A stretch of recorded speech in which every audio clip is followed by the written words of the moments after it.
Here's a topic to feast on. Let's talk about the 2020 NHL Entry Draft. LA Kings fans, you have all been in here talking about the draft. Your second overall pick is one of the biggest gifts you have received throughout the entire 21st century, aside from probably 2 Stanley Cups as well. Not going to discredit those two, but this is a discussion revolving around the LA Kings. It's revolving also kind of around the Ottawa Senators at the same time, and it's also going over that second and third overall selection that has been assigned to LA and Ottawa in the 2020 draft. Now, we've made a few videos discussing whether or not LA would be more for or against one player, also talking about the possibilities for the Ottawa Senators, but this video right here is a little bit more of an update on the Quinton Byfield side of things. Yes, if you can read, you can take a look at the title and know that we're talking about Quinton Byfield. Because what we're talking about here today is mostly his recent radio interview that he did on TSN 1200. Now, if you don't know, TSN 1200 is the Ottawa-based version of TSN Radio. They cater to Ottawa Senators discussion, and the fact is, they're kind of the ones that have been bringing up all this stuff about whether or not LA is going to take Byfield or Stutzle, because since the Ottawa Senators are at third overall, it kind of gives a lot of food for thought and fodder as to whether or not LA would take one prospect or the other, which would leave Ottawa with the leftovers, for lack of a better term. That sounds terrible, leftovers. Whoever is left over from Byfield or Stutzle will go to Ottawa. Okay, that's kind of the message we're sending there, but the connotation behind that word, probably not the best word to use there. I will just say that. But recently, Quinton Byfield did an interview on the phone on TSN 1200, and he gave a little bit of an update as to what's going on with him, how the draft interviews are going, and his overall frame of mind heading into the 2020 NHL Entry Draft. Now, just for context, for those of you who have absolutely no idea what we're talking about, in the 2020 NHL Entry Draft, the first overall projected player was always Alexis Lafreniere. It's been Alexis Lafreniere for the better part of about 2 years now, but second overall was always projected to being Quinton Byfield, a big 6'4" center out of the Sudbury Wolves, a guy who has followed the same organization and training path as Connor McDavid. Going over from minor hockey into the OHL, he's followed a very similar path as to Connor McDavid in regards to his overall management and how he is organized off the ice. He's been a really good player, and at the beginning of the year, people thought that he would go second overall. But there was Tim Stützle, who came in out of nowhere in Germany, who played against men and who was absolutely electrifying. Add to that a World Juniors where Tim Stützle was absolutely amazing, and where Quinton Byfield didn't really play all too much, and it's given everybody the food for thought as to whether or not Tim Stützle is a better second overall prospect instead of Byfield. Because the LA Kings have the second overall pick, the fate of these two prospects lies in the hands of the LA Kings. Whoever goes to LA will go to LA, and whoever is left will go to Ottawa. So, let's go over what Quinton Byfield said in his interview. First off, they spoke a lot about what he is doing in the offseason, what has actually happened with him as he has been training, waiting for the draft, etc. But then, once the interesting questions start, I wanted to actually write this down so we can screenshot it and show it up on the screen here.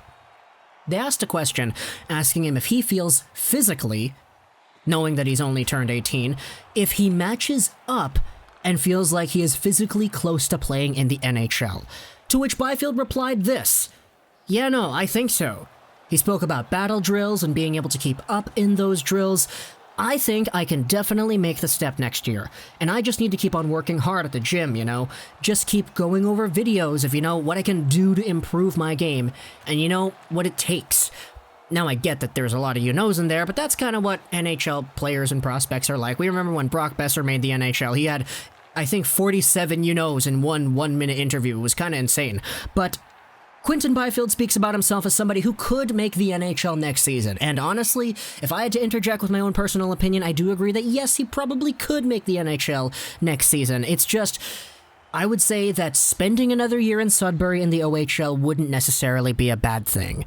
It's different with Lafreniere and Stutzle, because Lafreniere is a guy who has played in the QMJHL, the CHL, for an extra year compared to Byfield, because Lafreniere was born the previous year. Byfield is one of the youngest players in this entire 2020 NHL Entry Draft. Lafreniere is one of the older guys. So because of the discrepancy from an August birth date all the way up into an October birth date, going backwards throughout time, it gives Lafreniere another year of CHL development, which is why he was able to actually play for 3 years in the CHL rather than Byfield, who played only 2.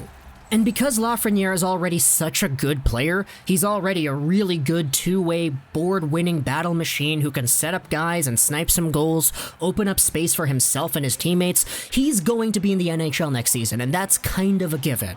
With Stutzle, he's a guy who has played in the DEL, and he has had his fair share of time against men, and he's looked really good, so he's probably going to come over and play in the NHL as well. But for Quinton Byfield, he's a guy who physically probably could keep up with the NHL. It's just, he's so raw in his overall skill set, his ability, his passing, his awareness, that I don't think he needs to play in the NHL right away, because he could use another year where he just absolutely takes over the OHL, dominates the league, and showcases that he has absolutely no more improvements that he can make at the junior level. Same thing with Marco Rossi. Marco Rossi was the best player in the OHL this past year, meaning that he probably has nothing more to gain from being in that league. For Byfield, I think he has a lot more to gain, so I personally wouldn't be surprised if Byfield played in the OHL next year, despite believing that he can play in the NHL next year. And he believes that he can play in the NHL too, so there is the answer.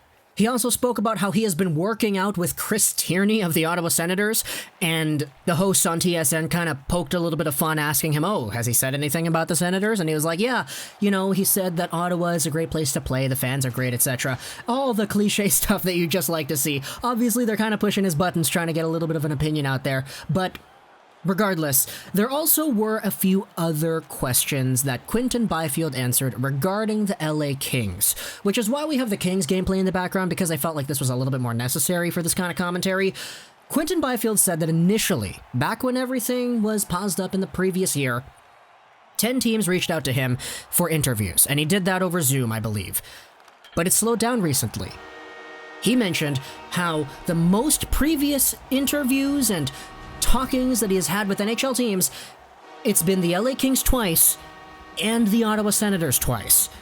So this is coming as a little bit of damage control back when the LA Kings won the second overall pick. If you remember back from that 31 Thoughts article that we were looking at several times on this YouTube channel, the LA Kings didn't interview Byfield because they didn't think that they would have a top pick. They thought they were going to be a little bit further down in the draft, so they didn't even really do their due diligence. They said, okay, why even talk to Byfield if we're not going to get a pick that is going to be in the available range to take him? Well, they're making up for lost time because they have spoken to him twice. Ottawa has spoken to him twice as well. So I think everybody is kind of looking forward to either Quinton Byfield or Stützle going 2 or 3. You could really interchange that, especially with Tim Stützle over there, because if you take a look at Tim Stützle's Instagram account, there was actually a comment from Dominic Bach saying LA bound, which kind of got everybody kind of freaking out. Oh my gosh, he said he's going to LA, and it's like from another, established NHL prospect who is saying that. Obviously, Dominic Bach is just trolling around. He's not really saying that he has any insider information, but when it comes to that insider information, we have seen a panoply of insiders talking about how the Kings are interested in Stutzle, as well as a few other insiders on the LA point of view talking about how the Kings are interested in Byfield. So we really won't know who goes where up until the 2020 NHL Entry Draft. All we know for sure is that Byfield and Stutzle will go to LA or Ottawa. That's pretty much it.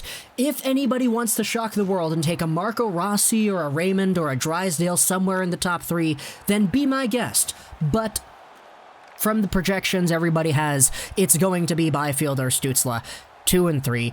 And I know we've spoken about this several times throughout the channel, but because Quinton Byfield came on Ottawa radio and said himself that yes, LA is making up for lost time and they're actually interviewing me now, I think it gives a little bit more security as to the LA fans who want Quinton Byfield to come to their team. And I'll pull this out of the hat again here too. This is the same argument we made back when we made our very first "Congratulations LA, you just got Quinton Byfield second overall pick" video.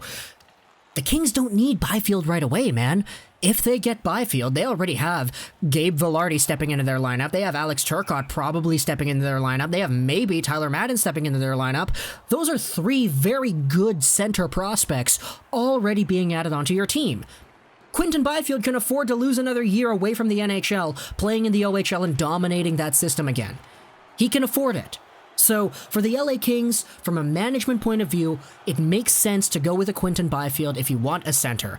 Stutzle can play center too, but he's been played more on the wing through reputation and throughout the past season, so I see a lot more coming out of the wing for Tim Stützle, but of course, if you really wanted to, you could try him out at center too.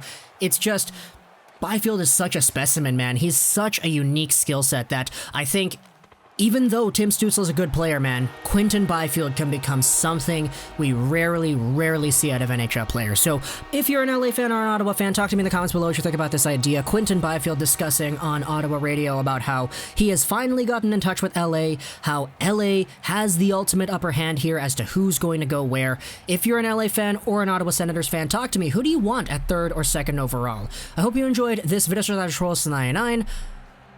And bye.